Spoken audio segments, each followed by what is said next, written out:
Right, come on, you four-eyed fat-faced fool. Tell us what's going to be in the new podcast from the two mics. Well, plenty of buffoonery from you and lots of sense from me. What else? Come on, everybody, it's Gibbon time! Look at the light! Wah-oo! Wah-oo! Wah-wah! Wah-wah! Wah-wah!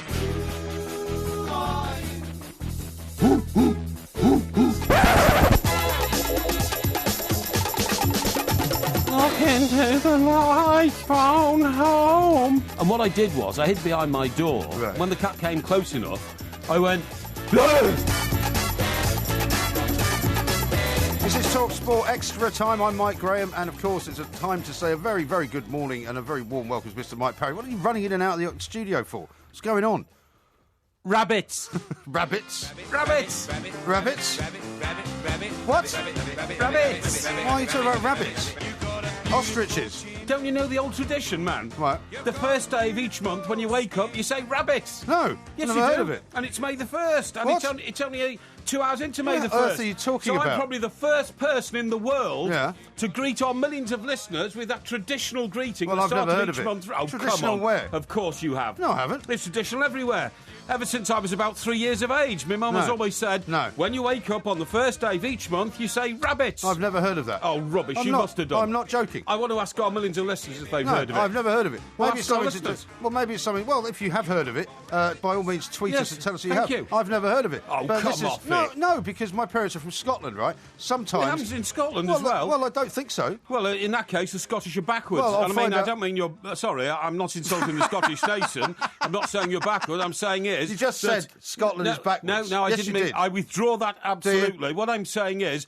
backwards in the custom Right. of saying Yes, rabbits on really. the first day of each Well, month. for example, That's exactly what I meant. if I'd said to you, every Halloween we used to have a treacle scone, you wouldn't know what that was either, would you? Well, yes, but this is not Halloween. No, This but I'm is- saying that they have different, different okay. sort of, They're a fine nation, the traditions Scots, you know, in there's no- I've got Scotland a than they problem do there. in England. Because But both of my parents are from Scotland, Yeah. sometimes things like that I never experienced. And you are the first person who Yeah. has ever told me anything Yeah. about that. But you went to school in England. Yeah, I so did. you went to school on the first day of each month. Didn't all the kids say rabbits, No. rabbits, No. rabbits? They did at my I didn't school. go to a special school. Well, I didn't go to well, I did go to a special school. It was a very good school. Yeah, That's mine why was it very good as special. well. I went to a grammar I needed school. a good school to cope with my level of intelligence when I was a child. I was a prodigy. But Is it some kind of peasant thing? What do you mean? Is it some kind of peasant thing? No, this rabbits no. business? Rabbits is a very, very traditional. I've never heard of it. Rabbits. And the thing is, the reason why I love doing it this year is because I'm doing it at 2 a.m. Yeah. Normally speaking, in years past, I'd do it at sort of 4:30 a.m. when I got up. Right. And there's nobody there. Well, there is. The only people I could say rabbits to was my ducks on the pond. Yeah. But they, just quack, quack, quack, quck, quack. Yeah, They don't it's actually... not much of a conversation. No, really. exactly. Bit one-sided. Bit like the show. Excuse me. Now, Yeah. let me talk to you first of all. Apart from anything else, I mean, it's May Day, right? It's Maybank holiday, so this is Yes. the beginning of the Maybank holiday. But it's not. It's not, though, you see. What do you mean it's not? Maybank holiday is on Monday.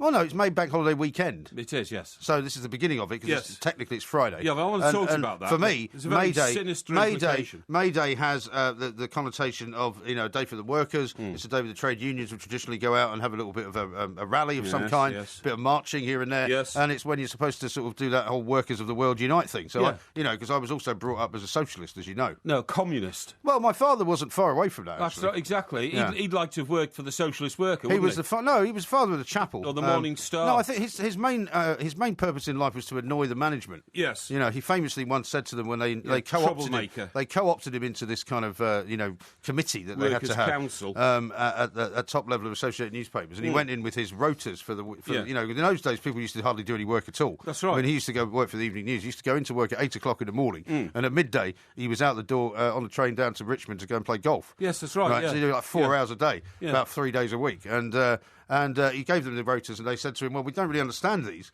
And he said, "Well, let me know when you do understand them, and I'll change them." That's right, yeah. And that was his what attitude. you're supposed to do. Those were the days when I used to work Saturday shifts for the Sunday Mirror and literally sign Donald Duck or Mickey Mouse on my Did you? my form. That's what printers used to do. And they paid me 67 quid, cash in hand, thank you. Used to have great Saturday nights in the You West might End. want to be careful you don't owe any back taxes with, on that kind of money. With that sort of money in those days. That's another crime. And one time... Ding! We should have a crime alert for you. No. One time, I think I've told you, I ended up getting snowed in somewhere like Blaenau Festiniog, in North Wales. Blaenau Festiniog.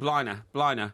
And and you literally couldn't get out, and there was only like one pub stroke hotel in the middle of town. There's always a pub. No, yeah, there is, yeah. And as I was buying a drink at the bar after checking in and getting the best room, you know, they only had about 6 rooms. The guy You got said, the best room. How did you manage that? oh, well, I paid more money for it. Right. The guy, you know, the landlord said, oh, was one of your chaps down at the end of the bar? I said, oh, no, because I was on a really special story, you know what I mean? I didn't want anybody else to be there. And I said, who? He said, the guy down there at the end. He's a newspaper man. So I go down and say hello. He turned out to be a Daily Express printer. Oh, yeah. And I said, oh, what are you doing here? He said, I live here. I said, what do you mean? He said, I only work 2 days a week. Yeah. I get the train down to London on a Thursday morning. He said, and I get the train back on Friday afternoon. Yeah. And I said, well, why do you work part-time? He said, I don't. I get all my hours done on Thursday and Friday for the amount of hours you have to do as a full-time printer at the Express, Incredible, which isn't it? totaled 24. Absolutely incredible. Yeah. Incredible. Yeah. Now, let's talk about Nigel Pearson, because to be serious for a moment, there are some people who are still moaning and groaning about why on earth we're going on about this. I happen to think it's a very important subject. Yes, and do the I. reason I want your perspective on it, which we didn't really get yesterday, from the point of view of a PA kind of, FA rather, press officer, stroke director of communications, because you must have stood next to many people. We've seen you in that famous picture standing next to Graham Kelly after the Ireland game. After briefing Graham presumably, Kelly what to say to the world's press. What I can't understand is who's briefing Nigel Pearson, and if they are, they're not doing a very good job. I don't know. The point is, when he came on today and he sat there, the reason he's done it 2 days on the trot is the other day he was doing it after match. So that's perfectly acceptable. You know, they lost the game and all that. Yeah, and he said himself that he was angry because they lost. Yeah, that's right. And you're right there. He seems to be choking a bit. No, I just took a bit of water down the wrong way. Oh, yeah. Well, unless I'm getting the Russell Hargreaves putrid throat. Yeah, the putrid I throat. hope I'm not getting that. Yeah. He should get onto the people who make Poldark, and they should record a bit of his voice at the moment, because it really is putrid, isn't it? Yeah. But Although you've given away the ending of Poldark already. already. Respect to our colleague. Yeah. No, what I'm saying is, so he justifiably went and sat there with the press in the aftermath of a game, and then today, because the interviews now are required on a Thursday ahead of the Saturday and Sunday games, so they can be run all day Thursday and Friday, which I think is great. Yeah. You know, everybody can listen. Well, this is to the them. thing. I mean, because the Premier League is such an important investment for many people and such a great export for this country, you know, they want to milk it as much as they can. Of course they do. So you go. But I tell you what I'd have done. If I'd have been director of communications at Leicester, I'd have said, look, pull that lad aside. What was his name? Ian? Hey? What's the name? Ian Baker, yeah. Ian Baker. Yeah. I'd have pulled him aside and said, look, you know, I'm obviously sorry, I lost it last night, mate. And, you know, I know you've got a job to do, and, you know, unfortunately I've got a job to do. The two priorities clashed. Very sorry about it. Hope it doesn't. And can we just call it a day? Yeah, thanks very much indeed. Then, at today's press conference, I'd step forward, Director of Communications, and say, right, everybody, just want you to know that Nigel and Ian have had a private meeting behind the scenes here for a couple of minutes. They've ironed things out, and that subject is now resolved to Ian's satisfaction, to Nigel's. Subject's dead. Today we're talking football. Right. I'd have done that. And then what would you have done if somebody like, for example, Pat Murphy had said, well, excuse me, Mr. Parry, I'd like to ask a question about whether Mr. Pearson has had any conversations with anybody inside the club about what happened yesterday, and are there any repercussions for him or something like that? I just ask the question by all means, but I would already have briefed Nigel to say, to be perfectly honest, I've said as much as I'm going to say. I've sat there with Ian. I think Ian will tell you it's settled. Right. I'd like to talk football. See, that sounds to me like a much more sensible way to have approached it, and they haven't done that, because what they've done is they've left Nigel Pearson, and you might in the end start feeling a bit sorry for the guy, because he's left hanging there, where he's getting into a conversation with this guy, basically saying, you know, well, do you need anger management? You know, I don't think I need it. You know, and it's nonsense, isn't it? Exactly. And you know what? You could see in both press conferences. No, actually, not so much in last night's, where clearly the red mist had come down. Yeah. But you could see in today's, where he's trying to be contrite and try to repair the damage. I could see him looking around the room like this. Yeah. And what he was looking for was a bit of direction, a bit of assistance, a bit of inspiration as to where to go next. Because he should never have got into that conversation with Pat, what's his name, who's a very experienced Pat Murphy. Well, do you wonder then, in reporter. that case, if with your conspiratorial hat on, whether he's being hung out to dry then by them? No, I don't think he is. I think it's just bad policy by the club. It really is bad policy.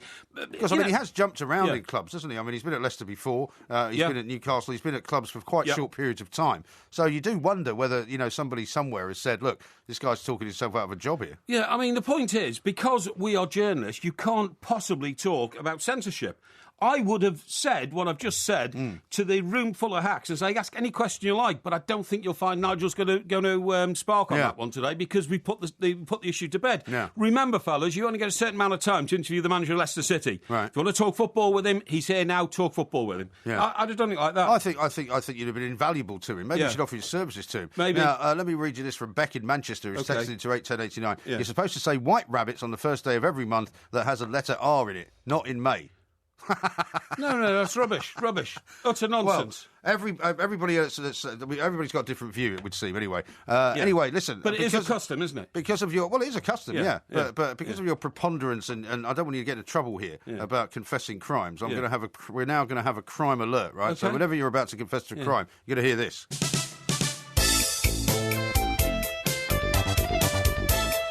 The bill. It is, yeah. I like it. This is Talk Sport. You won't hear that very often, believe me. Loads of football to talk about, but let me tell you, you have set off an incredible kind of avalanche of tweets, right, by your crazy start to the show. Good. With this rabbit. Yeah. Let me just read you a quick selection. Scott says this, rabbits, #, deluded. Craig says, I'm born and raised in Scotland. Every first of each month, we said rabbits at breakfast. There you go. Well, I didn't... But you said you're Scottish and you've never heard of it. I thought that might be the reason, but it obviously wasn't the reason, You right? are very strange parents. Maybe my parents were just a bit odd, I don't know. Yeah. JB says, it's white rabbit, you moron.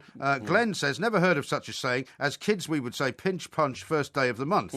I've heard of that one. Pinch punch? Pinch punch, yeah. I'm not sure I've heard of that. Here's one from Adrian who says, rabbit? What is that numpty rabbiting on about? And then Sean says, absolute rubbish, Parry. However, pinch and punch. Love the show. Here's one from Dash who says pinch punch first of the month. So it seems to be pinch punch is very much more in vogue than this rabbiting on. I think it's rabbits. Anyway, talking about the first of the month, it's the 1st of May, right? Yes, it is, yeah. Do you realise that the May Day bank holiday, which we're celebrating next Monday... Yeah. Well, we won't be celebrating it. Well, yeah, we'll be working on Monday night.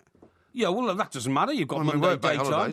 Monday daytime. Well, it makes no difference to me. The only difference it makes to me is my kids will be off school. Well, yes, but it's May Day, so you can take your children down to the village common and your children can dance around the maypole, can't they? I suppose they want to, yeah. Exactly, that's what I'm saying. What do you mean, shrug your shoulders, suppose they want to? You're not going to take your children out on a May Day bank holiday? Well, no more. Take them to see something. Well, I will take them to see something, but I'm not going to take them to dance around a bloody maypole. Why not? Because it's ludicrous. Well, that's what people do. Ludicrous activity. What about this place dancing in Surrey which is burnt down? Yeah. Clarendon House. Oh, my God. Is that near you, then? Yeah, it's not far.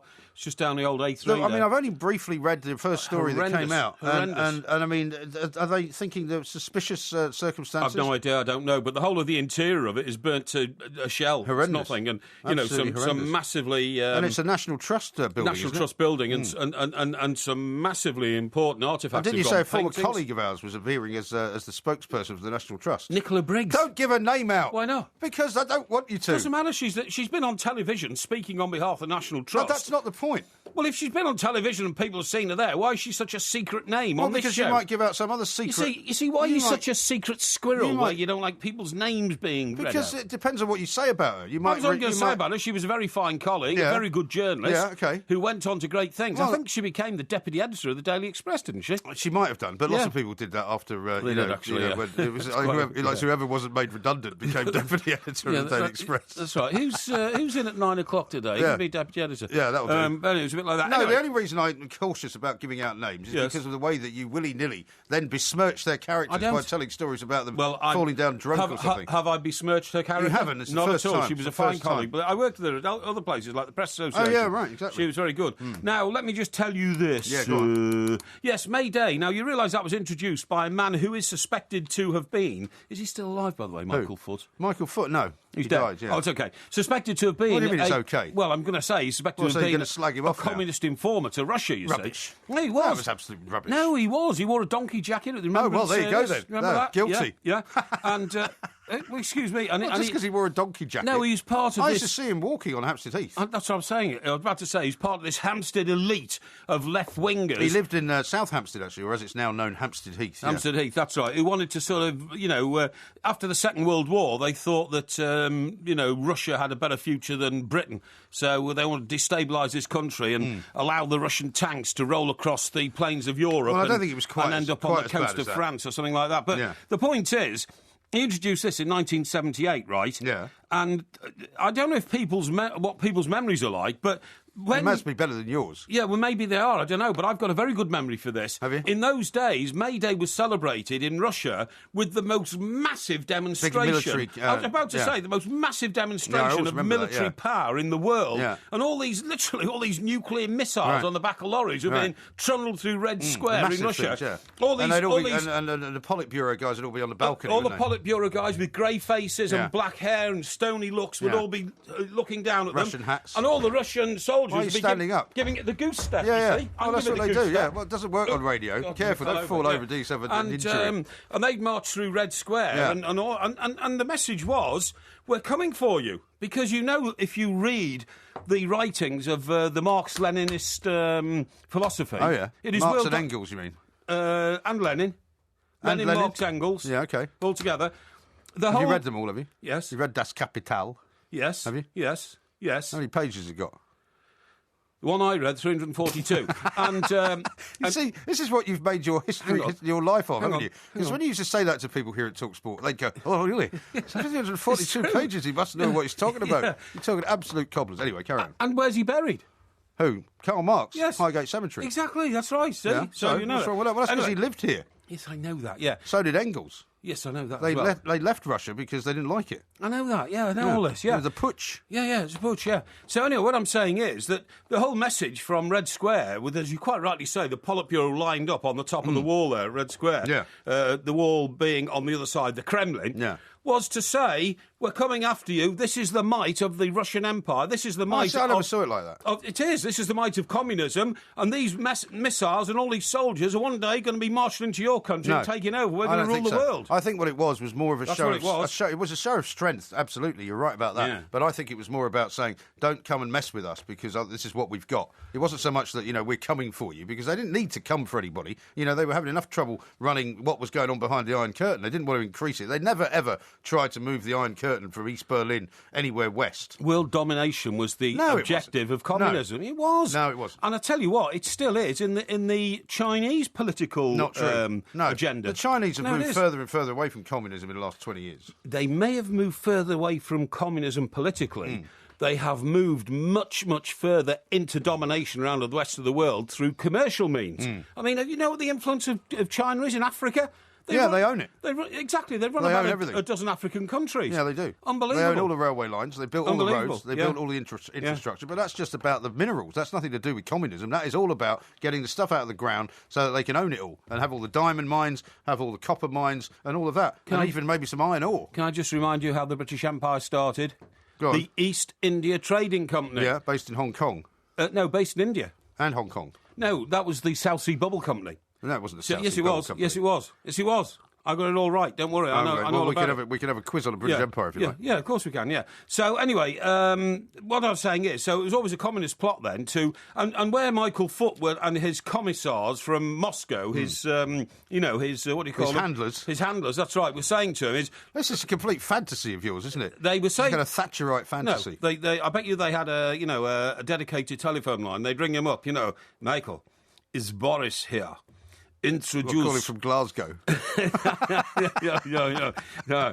Introduce Workers' Day in England as the start of the domination of communism and the British economy. I bet he said that. Do you know where I saw Michael Foot once? Because Michael Foot was Employment Minister. Yeah, go on. I saw him in the Royal Free Hospital. I'd broken my wrist. He'd broken something. Really? I was in the fracture clinic of the Royal Free Hospital, and he was quite old at that point. And I'd broken my wrist playing football when I was still working for the Express. So it must have been about mid-90s or something. Yeah. And I was in there getting my wrist fixed, and he came staggering in he'd broken his leg or something. Yeah. And very very nice guy. Yeah. Well, I'll tell you a funny story about the way the Daily Express politics used to try and sort of influence things in this country so that our editors could get knighthoods. You know what I mean? Right. John Downing, who was a record award-winning photographer, was asked to go out and take a picture of Michael Foot on his walk on Hampstead Heath one morning in a run-up to the election. This election where he got pummeled in 1979 by Mrs. Thatcher. Right. So John went out, and Michael Foot, as you say, is a very nice man. So Michael Foot, who had his walking stick, saw John taking a picture and raised his stick and waved and said, "Hello, John." Right. Anyway, John took the picture back, and they put a caption on it that Michael Foot, mad with anger, waving his stick around, threatening. Shocking. And they say it was unbelievable. Absolutely awful. And that's quite a famous picture of him waving his stick around. But anyway. It is. Anyway, now, let me read you some more of these tweets. I was never in favour of May Day, and I'm still not. Well, so what are you going to be doing for May Day, then? Well, I'm going to ignore it. Ignore it? Yes. Well, you just said I should take my kids out and celebrate it. I don't have children. To children, it's an innocent pastime. Really? It's an innocent, it's May Day. Let's all get round the flagpole. Let's bake a few cakes. Why have you got all camp? Hey? Why have you got all camp? I haven't got all camp. You have? You're waving your arms about. Well, like Dale Winton. The May Day image is of a maypole with people with all these ribbons well, it isn't to me. attached to it, and you dance around it. It's not really to me. It's more of a little girl thing, I think. Yeah, really. I mean, I think if I see anybody dancing around a maypole, we'll watch it for a while. Morris dancing, but exactly. the kids are not really into that. Yeah. Now, let me read you this from Kevin. The jury's still out on this whole rabbit thing. Right. Apparently, saying rabbit on the first of the month dates back over 100 years, says Kevin. It will bring good fortune and luck. Yes. I'm not sure about that. Yes, I think it will. Maddie says, I heard saying rabbit 3 times in the beginning of the month makes you sexy, as rabbits are very much sexy. Is that the origin? Well, everybody says they were at it like rabbits, don't they? Do you know a rabbit can produce over 200 little rabbits during its lifetime? A male rabbit. Pardon? A male rabbit can produce 200. Yeah. We've got loads of rabbits at the moment in the country, actually. I like wild rabbits. Yeah, running around. A dog chases them, never catches them. I think they're lovely, little wild rabbits. Beautiful, yeah. I think when if he ever does catch one, I'll eat it, of course. Well, I hope you won't. Why but not? if you ever happen upon them, there are some down on the Downs, on the North Downs, Yeah. and sometimes I creep around this copse on the hill where I walk, and I know it's a rabbit sort of playground. You know what I mean?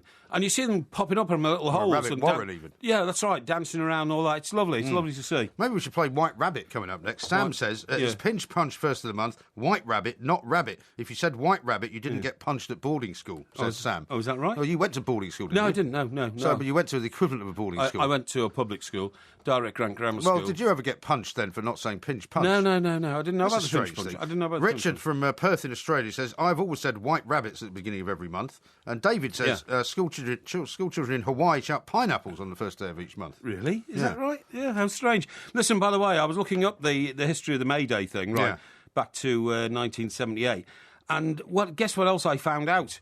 It was. I can't imagine. It was. Well, this is great. 1966 was another great year in the history of this country because, of course, we won the FA Cup. Oh, yeah. Everton. So you bring it back to Everton, of course. Yeah, and England won the World Cup. But the other thing is, it was Dusty Springfield's first #1. You don't have to say you love me. Oh, I like that song. Yeah. You don't have to say you don't have to sing it either. Love me just because you don't. Yeah. Just because you do. Just because you do, is it? Yeah. It's not just because you like don't. That, yeah. But anyway, look, the point I'm making is... What is the point? It's a special time of the year because most people see the May Day bank holiday, which I'll concede now has sort of lapsed into sort of more like a bank holiday rather than a political celebration. There will be a big union march, I'm sure, in London. There usually is. I don't think there is anymore. I bet there will be. But I'm saying it's really the gateway to summer, isn't it? So when we come back next week, when I start work with you on Monday night next week, we're officially into summer. Yeah. That's the point I've been trying to make. OK, well, thank you very much for making it. It's taken you a very long time, really half an hour in. Now, here's one finally to end this from Nick, who says, Porky is spot on. Rabbits is a Cornish tradition. So it might be Cornish. Cornish? Yeah. No, there you go. There we Do are. you put them in Cornish pasties? What, rabbits? Yeah. No. Bet you could. Well, you could if you wanted to. Yeah. But that's not traditionally what's in a Cornish Tastes pasty. nice, rabbit, Seen doesn't the it? time, by the way. Yeah, well, don't Yeah, worry well, you just told me you wouldn't want to eat one. This is Talk rabbit Sport. time. Smoking caterpillar has given you a cold Alice when she was just small. Now, we're not doing a quiz on 60s music, otherwise you would have heard that, obviously. Well, I'm going to make the that song, protest. White Rabbit? Yes, I do. Do you know who's singing it?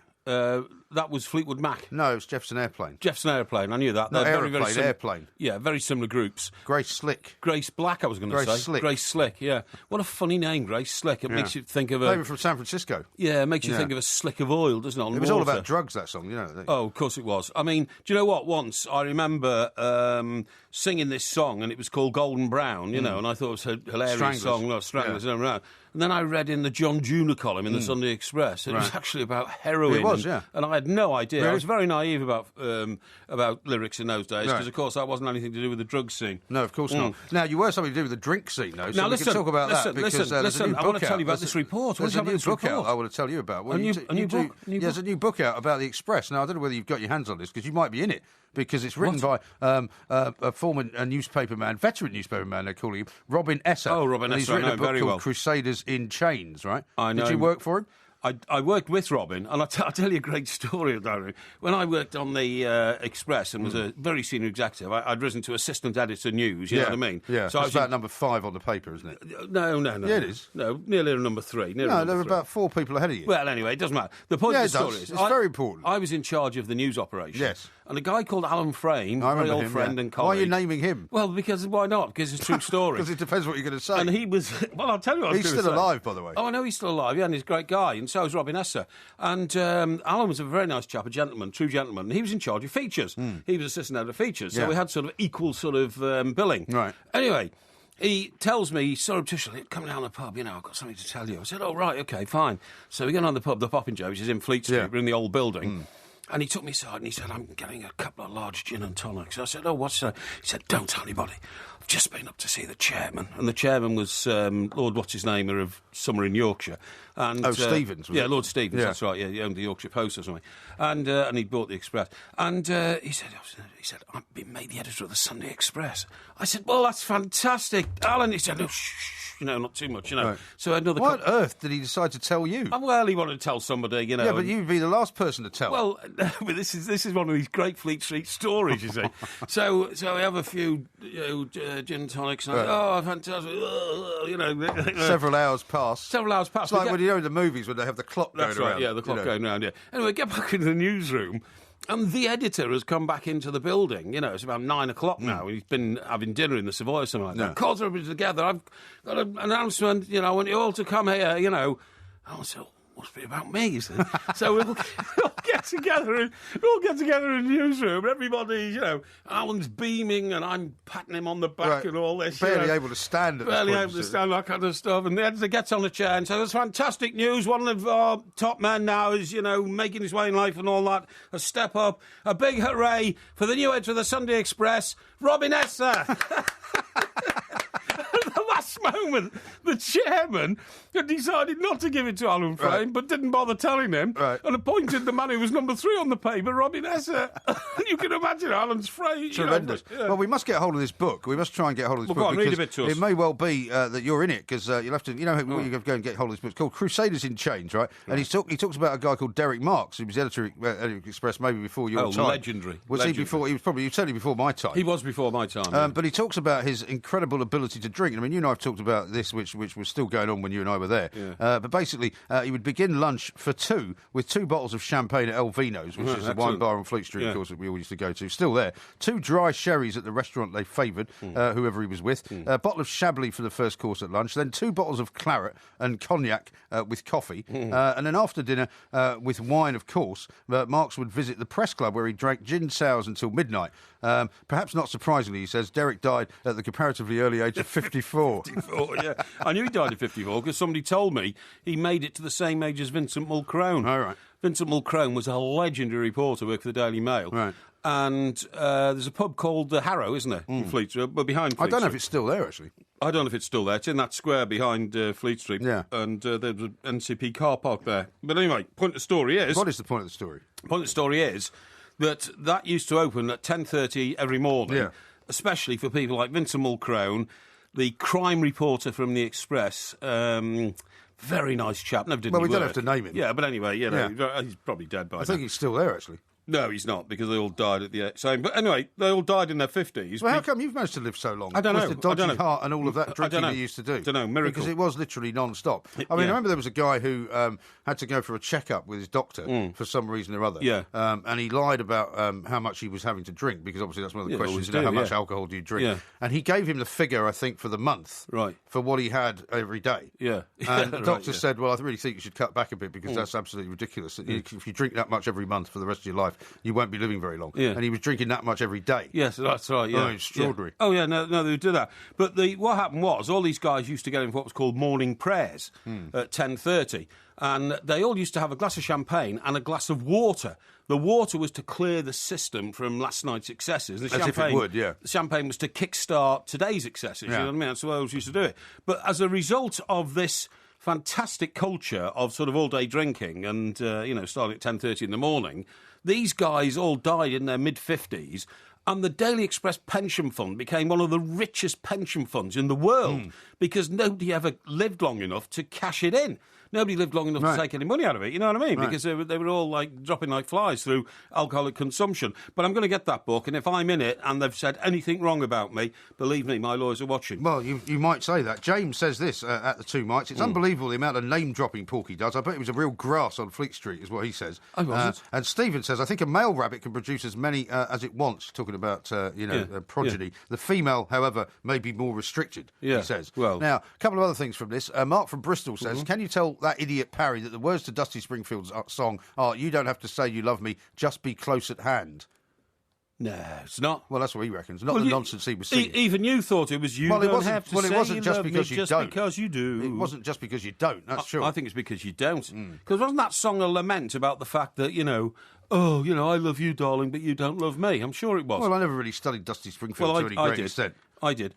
Now, you were talking there about alcohol, and the reason we started talking about that was because I was telling you about this report I've come across. Yeah, what report have you seen now? How alcohol fuels the obesity crisis. Britain's obesity epidemic is fueled by drinkers' ignorance of alcohol's calorie content. Do you realise a large 250 millilitre glass of red wine is does the same amount of damage to you as a slice of Victoria sponge? It's got 195 calories. I'm not surprised. Hasn't there been a thing that's the argument now that they want to put the calorie count on a bottle of wine? Yeah. So you know exactly how many calories you're taking in. Yeah. Now I've taken this information from a report written by Professor Fiona Sim. She's the chairwoman of the Royal Society for the Public Health, and she says in it, drinkers are unwittingly increasing the number of invisible calories they consume. Yeah. It's an insidious increase in the size of wine glasses.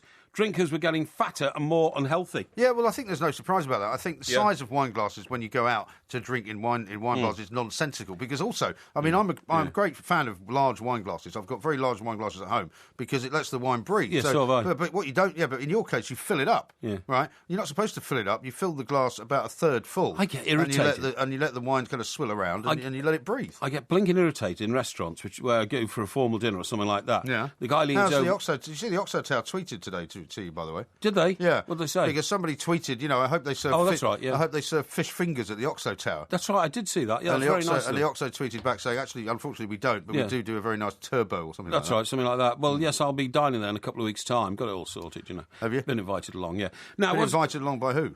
Well, important people. That's all I can say. It's all I can say. So you're not paying then, in other words? Well, I can't discuss that. Right. It wouldn't be gentlemanly. No. I'm naming everybody that you ever worked for ever. When these guys lean over your shoulder and a huge bowl of a wine glass and they put 1 inch of, I always say, keep going, mate. What do you mean 1 inch of what? Well, 1 inch of wine in a huge bowl of wine glass. I like 3 or 4 inches of wine. No, you're not supposed to. That's what I like. Up. And anyway, what I normally do is I always get there early. Right, I find out who the wine waiter is and I give him 20 quid and tell him to put 3 times as much wine in my glass as everybody else's. That's what I always do. That's a typical Parry thing to do. No, it's practical. It's practical. It is. It's showing that you wish to seek an advantage over your fellow diners. It's not. I like drinking wine, out of glasses that are full of wine, not sparsely. No. I can't drink sparsely. That's very gauche. No, it's not. Very gauche indeed. Anyway, the guy's always happy. I wouldn't take you to the Oxo Tower. I wouldn't go there with you. He's Mike Parry. I'm Mike Graham. We've got the Porky quiz coming up a little bit later on, but I've got a surprise for him coming up next. Talk Sport on DAB Digital Radio and 1089 and 1053 AM. The enduring home of football. It's modern radio, only better.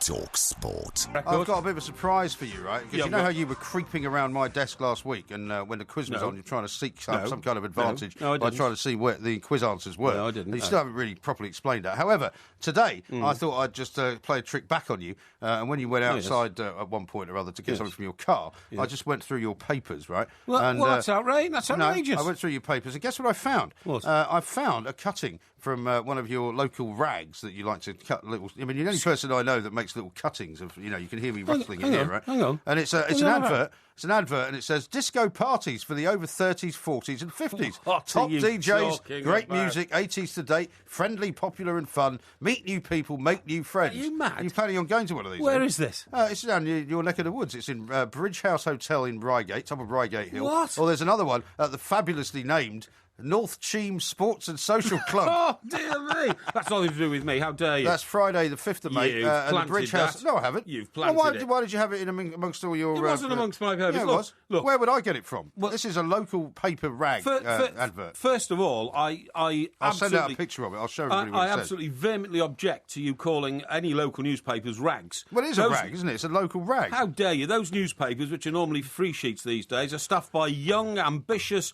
journalists starting on the first rung of the ladder of journalism, trying to get to where you and I It's are owned now. by NewsQuest. It's one of those... I can't see what it is because you've cut it out in such a way that I can't see what the name of the paper is. I'd never cut anything out of there. I don't know what you're talking about. Yeah, it's a local paper, definitely, from down in that neck of the woods. Well, Reigate's near you, isn't it? Reigate is very close to me. North Cheam. I want you to apologise about calling it a rag, please. That's not fair to our fellow colleague journalist. All right, I won't call it a rag. Thank you. Well, you have to tell me what paper it's from, then. I don't know what paper it's from. I've never seen that before, and I don't know what you're talking about. Well, it was amongst your papers. I'm going to send a picture of it out so people will know that they might recognise it, because from that part of the world they might know. Do you know what? I take this as a compliment that you're trying to besmirch my character night after night after night. Don't forget, I haven't got you back yet for the April Fool's prank, What by do the you way. Which I'm still holding my powder dry for that one. And if you want to see the April Fool's prank, you haven't seen it yet. It's on Two Mics TV. Do you know, funny enough, yeah, you saying that will be attended by a load of sort of old swingers, won't it? You know, we used to call it grab a granny night. If you say over 30s, 40s and 50s, you can guarantee there'll be people like you there, over 60s. Well,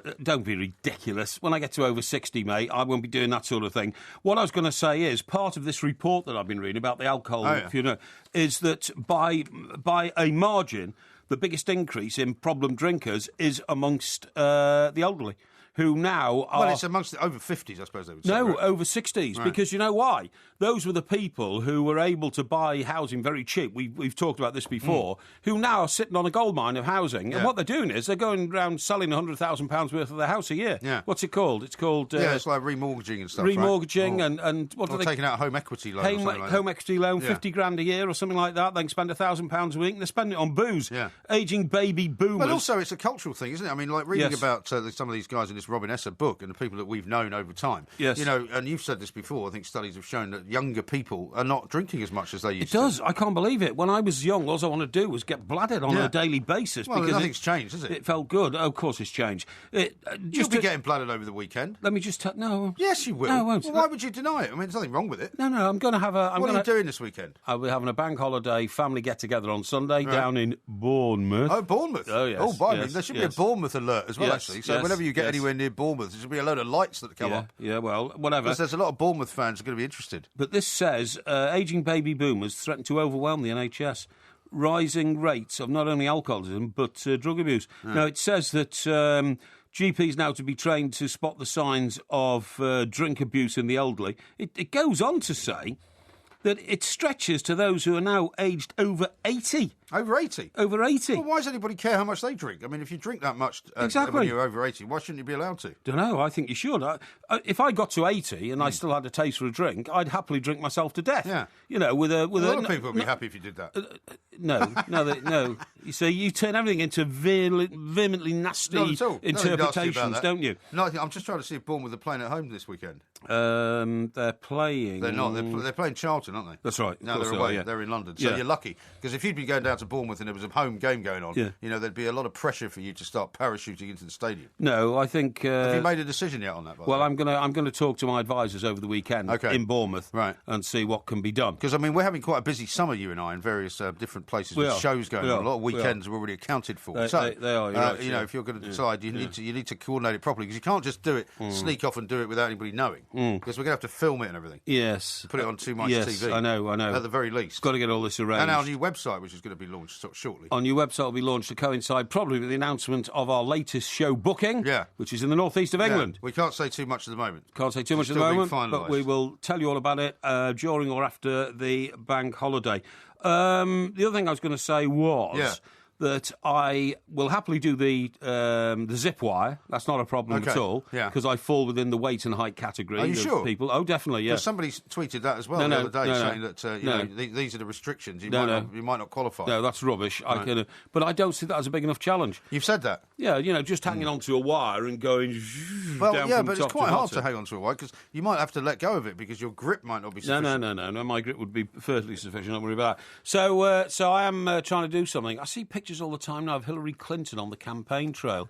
You used to bump into Hillary Clinton, didn't you? I did. Well, funnily enough, I mean, again, going back to those days of the majesty of Fleet Street. Eve Pollard was, of course, the wife of Sir Nicholas Lloyd, who you've and a fine woman. Frequently, she became editor of the Sunday Express as well. In another move which upset somebody else, right? Because he'd been promised the job. That's right. Yeah. And then suddenly it was. Who was that? Who'd been promised that? Well, we're not going to give his name out because he's still around as well. Okay, is he? All right. Yeah, he is. Yeah, you know who it was. Oh, of course. Yes, I do. Anyway, your nemesis. That's right. Yeah. Anyway, absolutely. So she got the job. Anyway, so Clinton. So it was when Bill Clinton was running for the first time. I think it was in '92. Yes. It would have been right. And so she was campaigning kind of on his behalf. She wasn't actually running herself. And so word came down. I got a call from Eve because she used to know me quite well in New York and stuff, and said, "Oh, darling, we must get an interview with Hillary Clinton." And I said, "Yeah, great, of course, absolutely." She says, "I really want to do a big." She said, "I can't. I've got time to do it myself. Would you do it?" And I'm like, "Yeah, okay then." As if because she treated herself as if she was like the queen of Fleet Street. Which part of the world are we in? I was in New York. Oh, I see. I'm sorry. Yeah. So was she going to come over and interview Hillary Clinton? Well, no, she said she didn't have time. I see. Okay, she'd like to have done. Yeah, but she said she sort of deputised me, which upset the guy who was in New York for the Express. I'm sure it did. Yeah. Who also we won't name. No, exactly. But anyway, he was useless. Yeah. So I rang, Hillary's people, and they were like, "Well, she's very busy." And there are no vaults in UK. Yeah, and they didn't care. I mean, they couldn't care less about the Sunday Express. Of course not. But I couldn't say this to Eve, who thought that she was a very important woman. Exactly. And she was in this country, but in America, no. And so eventually I said, "Well, look, surely if I just come along to one of the campaign events, I might be able to." Because I'm like you. I was like, if I get 10 minutes with her, that's like a 4-part series. Exactly. And you get enough out of it to turn it into this massive interview. And so eventually they just kept messing me around for about a week, and she was starting to get a bit tetchy and say, "Michael, just tell them it's for me." And I'm like, "Yeah, but it's not going to make any difference, Eve. It doesn't matter that it's for you." And eventually I went down and I just managed to get her itinerary for one day, and she was going somewhere in Pennsylvania, and she was going to these schools and colleges and all that. Anyway, so I finally tracked her down to this one school, and I think I tried a couple of other places to talk to her, and she just wouldn't talk to me. And so I just ended up sneaking into the classroom. Right. She was addressing this group of students, and speaking to them about Bill. Did you sit at the back of the classroom? And I sat at the back of the classroom, yeah. Right. I just sat there and listened to her, took down all the notes and all the stuff that she was saying, which was all quite good. It was very sort of homey type stuff, because it was during that time when she had said that thing, "Did you expect me to stay home and bake cookies?" Remember that? Yeah. And did anyway, you expect me to be, what's the name of the country singer? I can't remember. Yeah, Blanket on the Ground. Yeah. The blanket on the ground. Yeah. Do you expect me to be like Blanket on the Ground, stay at home and cook cookies? Stay home and bake cookies. I can't remember. Oh, we must know what her name is. Anyway, so she eventually just stand by your man. Tammy Wynette. Tammy Wynette. Yeah, okay. Yeah. And so eventually she finished talking, and she asked for people to put their hands up and ask questions. Yes. So Did you put your hand up? So eventually, You're after joking. the first two, I just put my hand up. You're joking. And I asked her. How old were all these kids? They were about 18. So you clearly weren't a pupil. Well, no, I looked very young. I mean, I was only 27, 28, something like that. Good God. And they hadn't spotted me, that I was a journalist or anything. What a forgery. And well, not at all. No, I thought again it was very inventive. So I put my hand up, and of course my accent gave me away.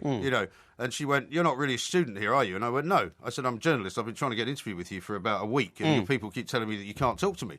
And she's like, "Well, this is not the place to do it." And I said, "Well, I'm not leaving until you promise to talk to me when you come out." And she did. And so she came out and she gave me an interview. Oh, how long And that for? was how I got it. For about 15 minutes. That's not bad. Well and done. you know what I noticed about I like her? that. What I I like noticed that. about her was that she had very fat ankles. I know that's not a very gentlemanly thing to say, but Fat knees as well. It was the one thing that I noticed about her. Yeah. But she was great. I thought quite sexy, actually. I agree. I thought she was a remarkable woman, and really the power behind the throne. You see, that's the way you do journalism, by using your rat-like cunning, but not actually, pushing somebody over or nicking something from somebody. The way you would have done it would have been to somehow use your guile, but disadvantage somebody else. I didn't disadvantage anybody else. No, mate. I know exactly how to behave myself in that sort of arena. I thought she was a very impressive woman indeed, Hillary, and in fact, another book's just been written about her because she's obviously, just about to... A lot of people don't like her in America. No, a lot of people don't. But I was in Washington one day. I was in the Washington Press Club having a drink with Ross Mark, and There's another name. These legendary... Well, he's dead. Yeah, these legendary correspondents, you know what I mean? There's a guy, right, who's he just drank put himself this to death, actually, in Washington. That's the same story for almost everyone. It is, this guy, CL, says, there's too much not mentioning names on your show. It's like blankety blank, because I'm constantly having to fill in the blanks. Exactly. We could have, instead of having Porky Bingo, just have a load of names. Exactly. You just cross them off as you mention them. Exactly. And, what I was going to say was, all of a sudden the alert went up. Somebody had heard that Hillary had just found out about Bill's first sort of act of straying within the White House, What, with Monica Lewinsky? No, it wasn't Monica Lewinsky. Somebody It was else. somebody else. Right. I mean, it was like a revolving door into the Oval Office, you know what I mean?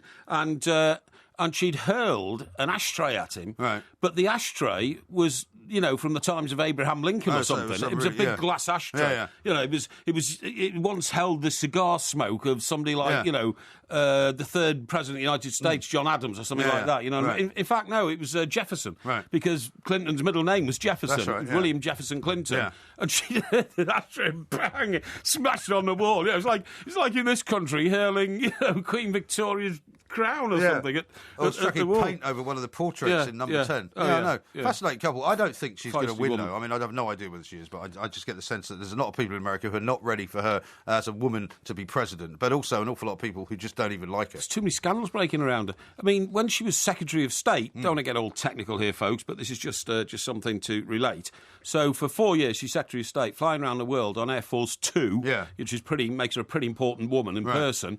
And yet she was communicating with all her office and people around the world on a private email account based at the family home up in New York State. Right. It was bizarre. Amazing. And so there's no official record of communications with a lot of important people in the there's world. a lot of bodies buried around, and I mean metaphorically, of course. I don't mean it. Well, physically. I mean, to be absolutely serious, I was in Washington when Vince Foster, was it? Yeah, it was Vince Foster. Was found the suicide and all that. Was found dead in a park in Washington with a bullet through his head at his own hand.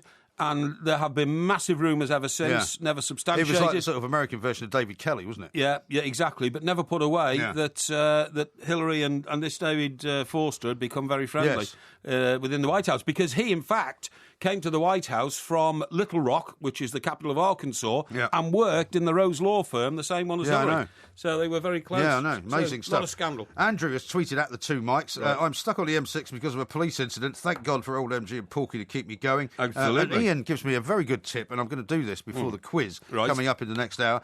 He says, MG, check Porky's ears. He's got a pea-sized Bluetooth listening device linked to his phone, ready for the quiz. Is that possible?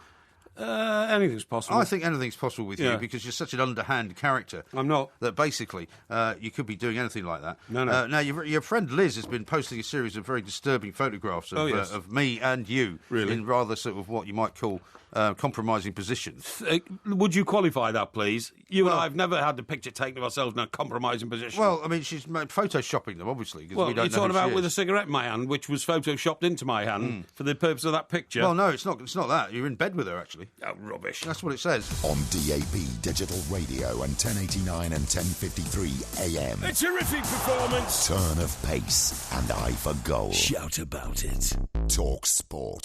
This is Talk Sport Extra Time. I'm Mike Graham. He's Mike Parry. We are the two Mikes. There will be a podcast coming out, and we've got some more exciting news coming out possibly over the next few days about shows and about websites and all kinds of things. Got loads and loads of great texts and tweets here, by the way. Right. Also, I've just learned during the news there that apparently there's a big procession on Monday down in Bournemouth for celebrating being promoted to the Premier League. So I'm if you're there very on Monday, you might want to join in. Sadly, I can't stick around on Monday. Really? You won't be there? No. I've got a family celebration on Sunday, but I've got to be back. If I were first thing you, I'd Monday get out morning. there pretty damn quick on Monday morning before they start, getting together. Yes. Now, here's one from Sean in Leeds, who's texted into 81089. He says, the Porky blanket on the ground was Billy Joe Spears. No, it wasn't. That's what he said. No, it was Tammy Wynette. Predicting 2 out of 10 on the quiz. Oh, no, Tammy Wynette was... Stand By Your Man. Stand By Your Man. Later done by the Dixie Chicks. Very and well, actually. D-I-V-I. Corce, the word that hurts me that? so. That's not the words that was for that. Tammy Wynette No, as well. that's not the words for that either. Well, that was Tammy Wynette. Well, DIVORC was done by a whole bunch of people. Here's one from somebody who doesn't give a name. If Porky wants a bigger challenge, then he should wrestle a grizzly bear on the centre circle at Bournemouth. Oh, yeah, good idea. And here's one from someone, the same guy actually, doesn't give a name. It says, if Porky interviewed Hillary Clinton, he'd probably spend most of the time talking about himself, trying to impress her. Well, which I can imagine, actually. Well, sometimes it is reflective, you have to say. You have to try and form a bond with the interviewee, don't you? What I'm delighted to say is that the audience now are getting the drift of the way the quiz goes. Oh, yeah. And that is that you fix it in No, advance. I don't fix it. I'll tell you what I've done this time. Then organise the questions to be substituted if I'm getting too many. I've taken a couple of precautions, right? After what happened in the last 2 weeks, after we saw you trying to poke around on my computer, this quiz has not gone through my computer, okay? Right. It's been passed to me by the independent quizmasters on private email only, so you wouldn't have an opportunity to see it. We haven't printed it out anywhere either, so you won't have been able to get your hands on a printed version of it. Now, how about this from Nick, who says, does Porky know there is a pub in Gunners Lake, Cornwall, that has a Mike Trebilco bar in honour of the Everton hero? Good God, I didn't know that, no. Mike Trebilco scored 2 goals in the 1966 FA Cup final when we were 2-0 down to Sheffield Wednesday. He scored the 2 that made it 2-2, and Derek Temple scored the 3rd, and we won 3-2. And do you know what? He came... I think this is the right sequence. He came from Plymouth to Everton for £10,200. Right. He was there for 18 months, during which time Harry Catterick started him in the FA Cup final instead of... I think it was instead of Fred Pickering. That's right, Fred Pickering. I remember Fred Pickering.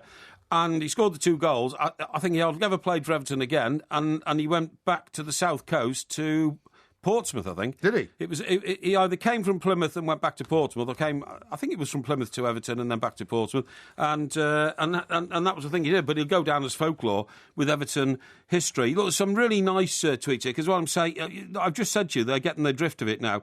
Chris, for instance, says, rare chance... Chris. He says, rare chance to listen to the 2 mice, because I need to stay awake for my 6 a.m. flight. Great show, fellas. Good luck in the quiz, Porky. Yeah, okay? well, I wish you good luck in the quiz, as I always do. Yeah. Sadly, I don't think you're going to do terribly well. Now, a couple of other tweets that I wanted to mention to you, but also I thought you should know this, because I've got my predictor results here for the weekend's football, and you might be pleased to know that I'm predicting Aston Villa 1, Everton 2. Oh, very good. Well done. Thank you. So That's you've got the 3 o'clock Tim on Sherwood, Saturday. Tim Sherwood hosting Everton. Yeah, by the way, when I retweeted a tweet this week about the podcast for our show last night or the night before, it appeared, because I retweeted it from you, with a picture of Tim Sherwood in it, talking about people who don't like barbecues. Why was that? Well, it was just it was a great picture of Tim Sherwood having celebrated having an Aston Villa goal being scored. I'm not sure, I think it might have been from the Liverpool semi-final in the FA Cup. What did that have to do with barbecues? Nothing at all. I just thought, rather than showing yet another picture of you or me, I just thought, people get very excited when the podcast comes out, so I thought, here's Tim Sherwood celebrating the fact that the podcast has come out. I have no idea if Tim Sherwood listens to it. I have no idea whether he even remembers that you called him Steve. But I just thought it would make people smile. Yeah, well, the caption on it said that he didn't like barbecues. Did you see the other one that I did today, by the way, which a listener gave us? It was a picture of John and Yoko holding our poster. Oh, that's right, yeah. Did you like that? I thought you might like that. I did that for you. Yoko. I don't want you to sing. Yeah. No, here, look, there it is. Yes. Oh, that's picture excellent. of John and Yoko I like that. holding Yeah, I like two it. mice. That's been photoshopped, isn't it? That's great. It certainly has. Excellente. That's very but good. As I said earlier, you don't want to look at Liz's Photoshop pictures, because it might make you feel a bit unwell. Now, let me tell you about the way technology moves on. Do you remember me telling you, either a few weeks ago or a few months ago, that sadly some people in African countries are so poor that their parents have to stitch together shoes for them made from discarded orange peel? No, you told me that they do that in Romania. They do it in Romania as well. That's where they learnt it from. What a coincidence. Yeah, well, absolutely. they learned it from Romania. What are you laughing at? What are you laughing at? Why on earth would people in Africa learn from the people of Romania? They've never been to Romania. No, Europeans invest in Africa all the time. Not from Romania. And we talked about the Chinese. But anyway, I think you'll find. You dismissed it as being ridiculous, but they do. No, the thing that I remember is that you said that I think if something happened, it was another one of your boasts, like the Bournemouth one, that if something or other happened in the world of sport, you would wear shoes made of orange peel for the rest of the year or something like that. Well, I didn't say that at all. And then you elaborated by saying that they make shoes made out of orange peel in Romania. They do, they do actually. Which I'm not sure I believe. But it happens in Africa as well. But anyway, you dismissed it, and now, can I tell you something? Tell me. The most modern development in the world of shoes is shoes made of pineapples. Pineapples? Yep. What, pineapple skin? Pineapples. I suppose they have quite good grip, wouldn't they? I found this today. It says, forget leather. Soon you could be walking around in a pair of shoes made from pineapples. A guy called Carmen Hijosa, right? I don't know where he comes from, has invented a new textile. It's called Pinatex. Oh, yeah. To make shoes from, and it's made from pineapples. Pineapple skins or what? He went to the Philippines. Pineapple cubes. Excuse me. You'd like that. You get a bit of tin. Excuse me. I love fresh pineapple. You get it out of a tin. Well, I do get it out of a tin, but it's fresh it's not pineapple. fresh, is it? Of course it's fresh. No, it's in a tin. Once it's sealed in a tin, it stays fresh forever. No, it's in like juices. I it's absolutely in like nectar. love fresh pineapple. It's got added sugar. Sometimes I go up and down the aisles of the supermarket just looking for tins of pineapple. Honestly, absolutely love fresh pineapple. But these days in most supermarkets, if you try looking in the fresh fruit section, that's where you find the fresh pineapple. Well, these days you can get it in a plastic container with a little plastic film across the top, but you only keep it for a day because then it goes off. Well, that's better than eating it out of a tin. No, it's not. It's very fresh in a tin. Anyway, look, it says here, drawn trip to the Philippines to study the country's leather industry. Hijosa, who sounds as though he may be Japanese, discovered that pineapple leaf fibres had huge potential for textile production. Inspired... Oh, she's a she, it's not a he. It's Ms. Hijosa. I'm glad you've researched this thoroughly. Well, hang on. Returned to the UK. Got a PhD. She's British then? Apparently. Yeah, apparently. Oh, she amazing is, that, isn't it? Yeah. So apart from the fact that it's not a he and he's not Japanese, you've got this completely round your ears. Hang on. Came back to Britain, got a PhD in textiles at the Royal College of Art, then developed the material, and it's a sustainable alternative to traditional leather hide. It can also be used for furnishings, fashion, accessories. But things made of pineapple. But it's a pineapple leaf, though. Yeah, not but the it's skin. it's still from pineapples. Well, it's from the tree of a pineapple. Here, I guess, right? a silky yarn that also comes from pineapple leaves is commonly used as fabric all over the Philippines. See, I told you, I know all about these things. Have you heard, by the way, that in the Philippines, where obviously Manny Pacquiao is practically a god, yes.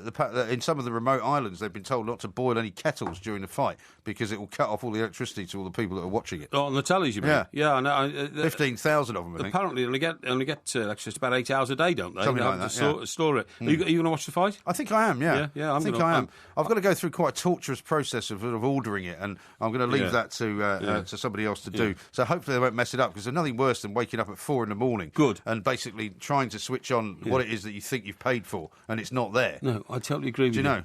And by the way, using the Earth's resources, soon we're going to be drinking water that is squeezed out of artichokes, not water that comes from water. Squeezed out of artichokes? Water that doesn't come from water. Well, you know what I mean, like reservoirs. Reservoirs, that's right. Yeah, water depositories. Water suppositories. No, depositories. Depositories. Yeah, and this all comes from California. A load of Californian hippies now. Mind boggles. No, it does. No, a load of Californian hippies have been squeezing water out of artichokes for years, and they're going to keep doing it. And also, is there any benefit to it, artichoke water? Apparently it's very, very good for you. And Gwyneth Paltrow drinks it. Oh, well, there you go. That's good enough for me. Yeah, exactly. And good enough for me as well. The richest source of naturally occurring electrolytes, such as sodium and potassium, which are lost in perspiration during exercise, can be replaced by coconut water. And more recently, it's been found by artichoke water. Really? So there you go. I mean, that sounds to me like the sort of stuff which is almost like Superman-type stuff, isn't it? It does, doesn't it? Yeah, you know sounds fascinating. Sounds like another one of these crazy things that's never going to Yes, happen. He's Mike Parry, I'm Mike Graham. We've got loads more to talk about. We've got, of course, the Porky quiz coming up very, very shortly. It is May Day, a bank holiday week. 15 minutes' time, 80s music. So people are saying, looking forward to the quiz, because you've got two massive musical questions wrong already. Paul says, the quiz sounds promising. That's two things he's got wrong about music already tonight. What were those two things? Well, you got the Tammy Wynette you got wrong. Well, that was... and you got Jefferson Airplane wrong as well. That was just a peripheral thing. Yeah. Now, the audience have definitely got the drift of the quiz now. This is one from Antonio. Thank you, Antonio. It says, hey, Porky, all your fans counting on you to ace this 80s quiz. Bring it on. Yeah. Right, okay. Then he puts your name in it because I think he thinks that, But this is the much more relevant one from James, okay? And it says, no matter what happens in the quiz, Porky, we know that old MG has cheated you out of it. You've written that yourself, have you? No, I haven't, no. Well, see, how can they judge before they hear it? James. And that's think, typical of people that support you will always make a judgment on something before they've actually heard it, which tells me that they are already biased in their own brain. I think it's a general perception that, your devilment in putting these together and then altering the questions as we go through them to make them harder if I'm winning is, in fact, a fact of life. Really? A fact of life, I would say. Now, listen, I want to talk how to you... about this one? Hang on a second. Andy from Highton in Liverpool says, great show, can't wait for the Porky quiz, all set for bizarre questioning from Mike Graham, such as how many letter A's are there in the classic 80s song Final Countdown by Europe? Yeah, Good luck, Porky. I can imagine that. Well, I haven't even seen the questions yet. I can They're imagine going to be unveiled. But the reason we were playing that other song earlier on was because the executive producer this weekend is doing something that I think is going to make you feel a bit squeamish. Oh, what's that? He's going to a fancy dress party being held by a friend of his called Christian, who's having his birthday party this weekend. And do you know who he's going as? No. Mrs. Doubtfire. Oh, I mean, so he's going to dress as a woman. Boy's sick in the head. Sick in the head for two reasons. This makes you feel uneasy, doesn't it? Well, firstly, you should never go to a fancy dress party anyway, because you're trying to disguise yourself, and you can't face people face to face as yourself because you're so inadequate. Is that right? Right. And secondly, men who dress in your case, that might be an advantage. Men who dress up as women have very confused brains. Do you think? Yeah, I mean, with the greatest respect to Richard Branson, who's one of the most successful businessmen of my lifetime,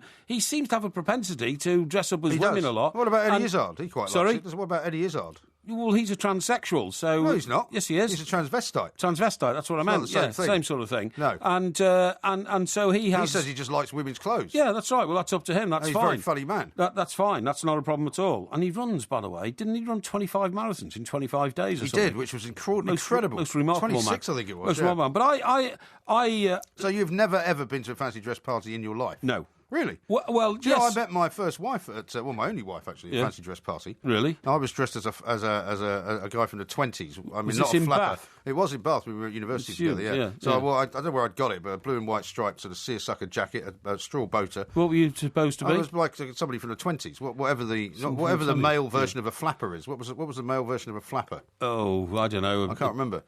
She was dressed as a baby. Pretty oafish. As a what? A baby. What was she wrapped in?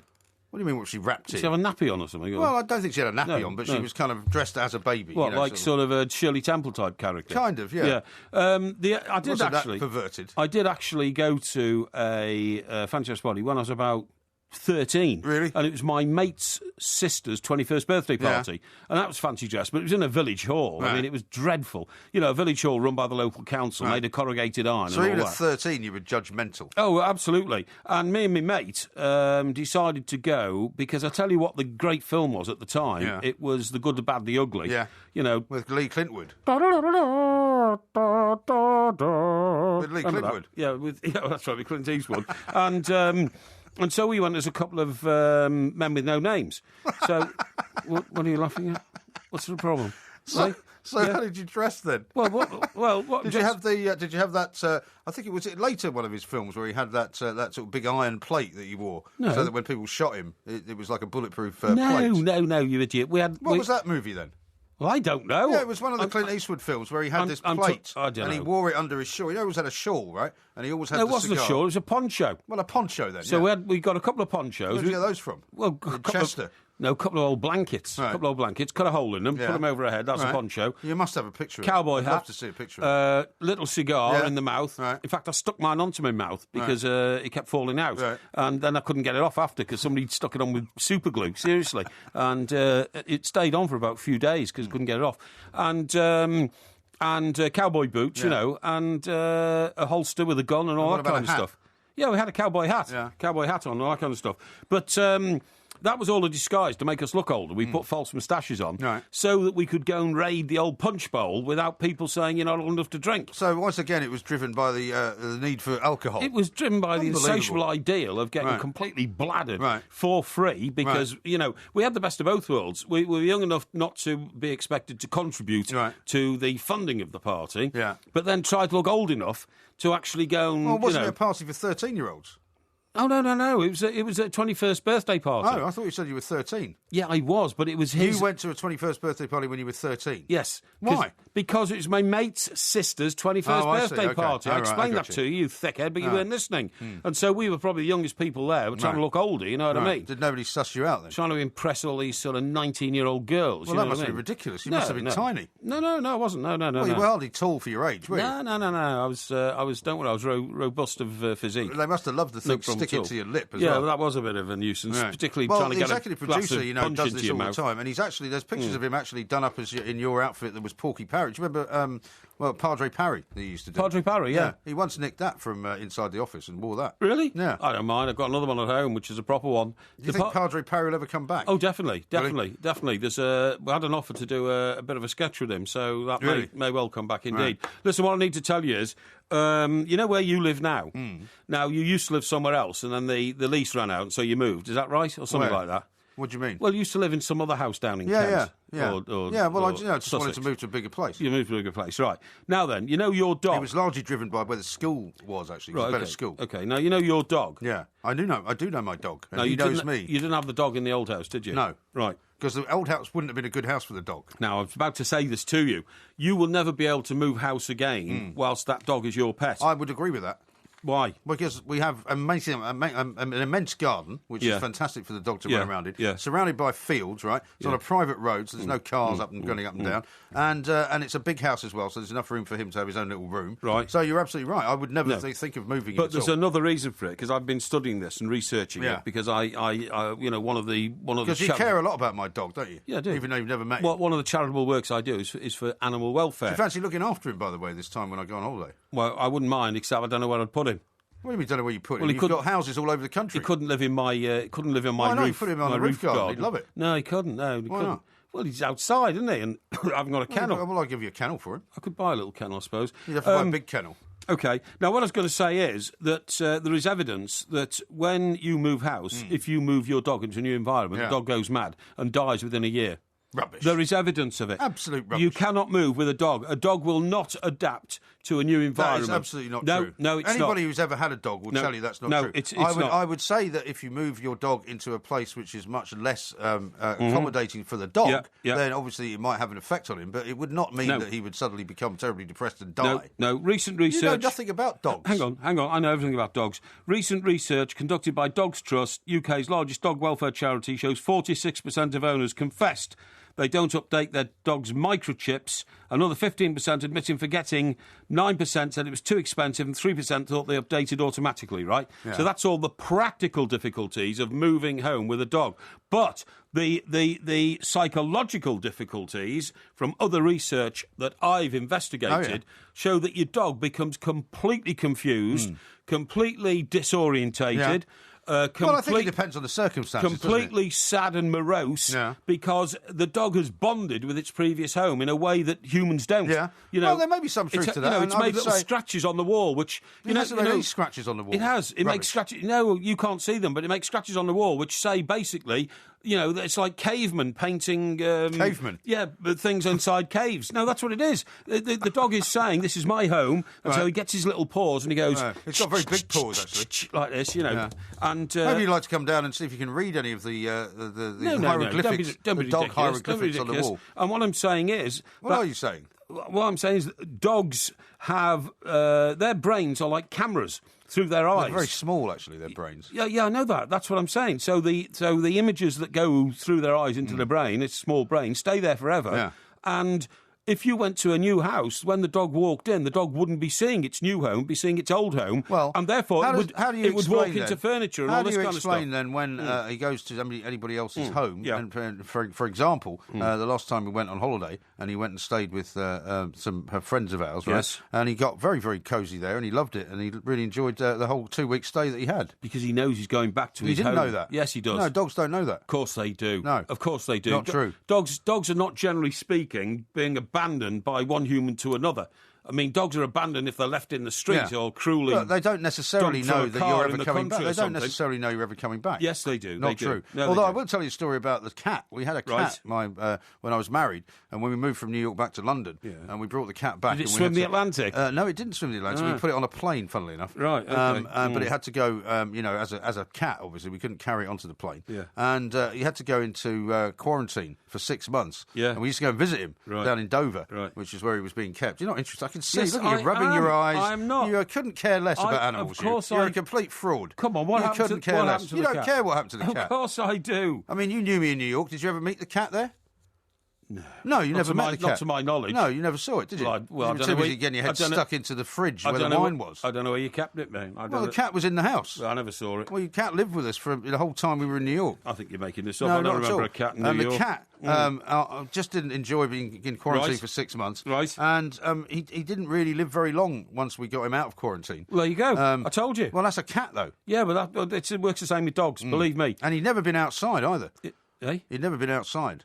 Oh, well, you mean during the quarantine period? No, when he lived in New York. He'd only been an apartment cat. He never went outside. What, you never... Well, why didn't you let him into the garden so he could chase the rats? We didn't have a garden. We lived like 3 stories up. That's when you lived in your brownstone, was it? In Manhattan, yeah. Yeah, I know. That's when we used to go on the roof and throw eggs on people walking past below. Well, no, we didn't used to do that. We did it once. Yeah, well, we used to do it. We did it once. Yeah. That's not the same as we used to do it. Because we were under the influence, I'm afraid. Yeah, I'm afraid so. Now, hopefully you are ready now, having girded your loins. Well, and I don't want to hear any accusations about cheating. I haven't even seen the questions yet. They are here on my iPad, having been put here a little bit earlier on. I prepared for a week for a quiz on 60s music. music. Didn't you asked for 80s music? No, at the last moment you changed it. Everybody knows that. No. We've done 60s music. You've got 3 out of 10. No, and even on Twitter, look on Twitter, all the music. people that listen to this show remember that you asked for an 80s quiz. No. And that's what's coming up next, right here on Talk. Of course, a song from the 80s. However... no, that's just to confuse me. It's just an illustrative song, Yeah, it's from that guy that was in Sunday Times Rich List the other day, actually, but there we are. Oh, that Calvin, what's his name? Calvin Harris, yeah. Calvin Harris, now, as ever, these questions have been compiled by independent quizmasters on music from the 1980s. They just happen to end up on your tablet. I'm seeing them here for the first time because what we didn't want to do was allow you any access to the questions and the answers like you did last week, where you would find it on my computer. As ever, if you get one correct, you will hear this sound. That's Queen. Yeah, it is, yeah. That's not a question. That's what you'll hear if you get one right. I should get a point for that. If you get one wrong, this is what you'll hear. Shut up with your face. That's Joe Dolce. Yeah, that's not a question either. Well, see, that's 2 I've got right already. All right, are you ready for the first question? Of course. Question number 1. Dancing in the Dark was a 1984 hit for Bruce Springsteen. Yes. Which Hollywood actress starred in the video? What? Which Hollywood actress starred in the video? That's not a song about a record. That's about a video. Yeah, but this is music of the 80s. Yeah, well, it's Dancing in the Dark. Music of the 80s. This gun's for hire. That's right, exactly. That's why I'm dancing. Well, if you remember the video, right? If you remember the video. Well, the video was on stage. That's right. And there was a girl that got up and danced with him at the end. A girl gets up and dances with him at the end, which it's meant to look like it's some girl from the audience, but in fact... It was a woman who became a very famous Hollywood star. He had a hanky hanging out the back of his Levi jeans. See, you know it very well. Yeah, that's right. And she became an actress. Yeah, well, she was already an actress. That was the con. She was already an actress. The idea was that it was supposed to be just some girl that he picked out of one of his shows, an audience member, but of course it wasn't. And how famous was she? Very famous. Then or subsequently? Subsequently. So she wasn't very well known in those days. In those days, no. Oh, I see. So some unknown actress dances with Bruce Springsteen. You expect me to know the answer to it? Yeah, because you've already described the video. No, rubbish. I wouldn't have recognised her in those days. Are you going to say you're going to have a pop at it? Hang on. Very famous actress. Must have been young. Yes, she was young, yeah. Right. And successful. Yeah, it wasn't like the woman from Driving Miss Daisy. Hang on. I reckon it might have been Sandra Bullock. Incorrect. Shut up with your face. It was Courtney Cox. I've never heard of her. She was in Friends. Was she the wife of the guy who did himself in? What? You know, in that nightclub in California. Who? What are you talking about? You know, I'm talking about... she was a mad woman with blonde hair. You're talking about Kurt Cobain? Kurt Cobain? No. What's his wife? Courtney Love. Oh, well, it's the same. Cox. Well, it's the same name. Same name. It's easy to make a mistake. Well, maybe it was Graham Courtney. You know, it's the same name as well. Up in Sunderland. Question number 2. That's not funny. What was the name of Blondie's hit 1980 album that contained the hits The Tide Is High and Rapture? The tide I knew he was going to sing every single one of these songs. Right, now... Tide is high, but you what? Tide is high. What was his next line? I don't know. No, go on, sing it. Go on. You don't know it, do you? No, of course I know. You'd asked me not to sing. Well, I'd rather you didn't. Right, now hang on a second. Now, Blondie's... Actually, so you can probably picture the album, Wait a minute. It's got a picture of Debbie Harry on the front. In a white flowing dress. There is a picture of Debbie Harry in the front, not in a white flowing dress. What year was it?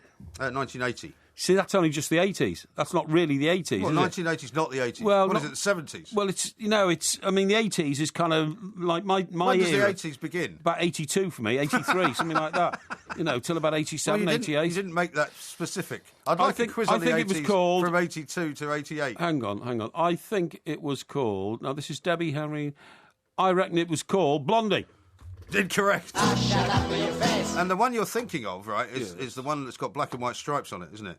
Yes. That's the one you're thinking of, right? Yes. What was that called? Parallel Lines. And what's this one called? This is called Auto-American. Auto-American. It was a picture of Debbie Harry wearing quite a short skirt.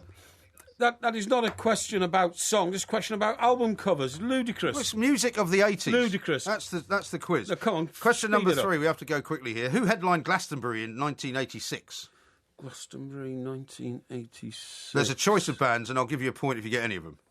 Glastonbury 1986. That would have been... let me see. Oh, I know. The Stone Roses.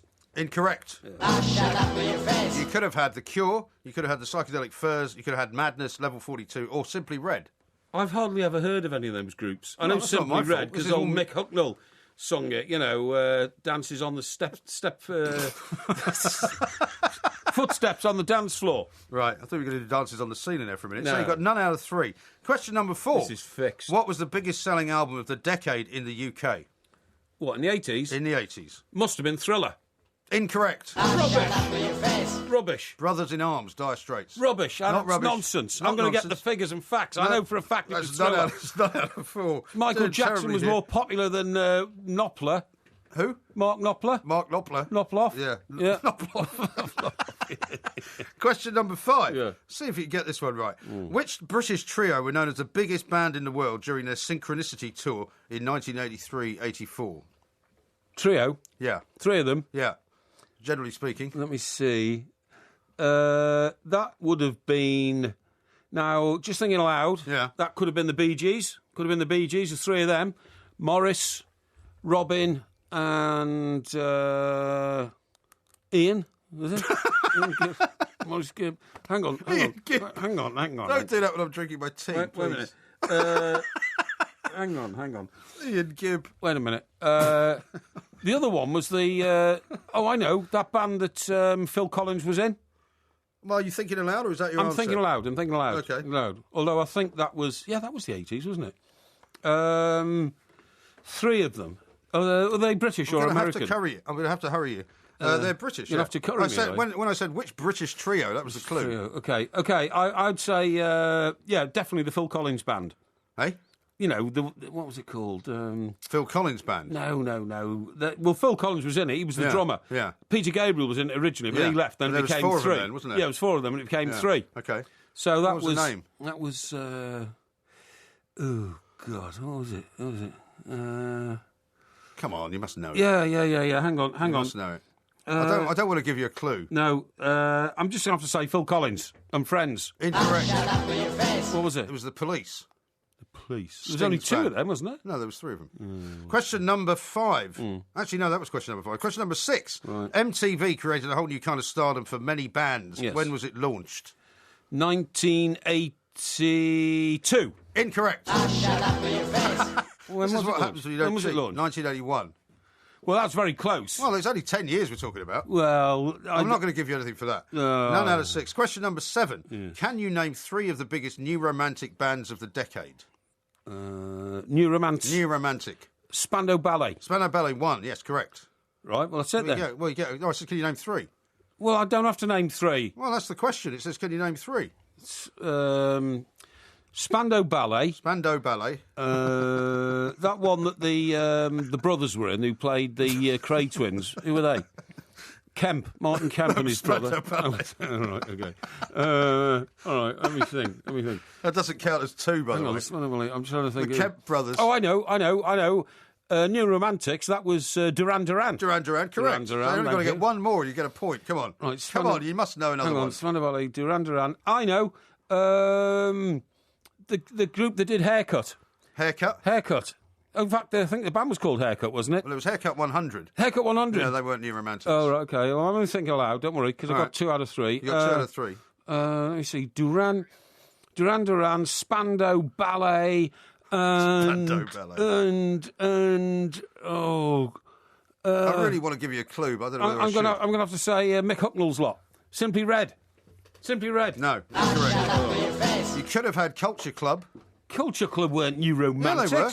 You could have had Adam and the Ants. They were led by old Mad Boy George. Yeah, Mad Boy George. He wasn't a new romantic. The madness of Boy George. I did their tour in Canada. He wasn't a new romantic. Adam and the Ants you could have had? Adam and the Ants. Visage. Adam and the Ants was led by that mad nutter who went around throwing bricks through pub windows. And he had a gun as well. Yeah, he went off his rocker. Yeah, Adam Ant. Right, 9 out of 7. Question number 8. Who had more top 100 hits on the Billboard Hot Charts during that decade than any other artist? What, during the 80s? Yeah. That must have been Michael Jackson. Incorrect. Rubbish. It had to be Michael Jackson. It was Phil Collins. Phil Collins. Phil Collins had more hits than Michael Jackson. What was the name of Phil Collins' group, by the way? Genesis. That's the one I was thinking of. Now, question number 9 is a musical question. I think, is it?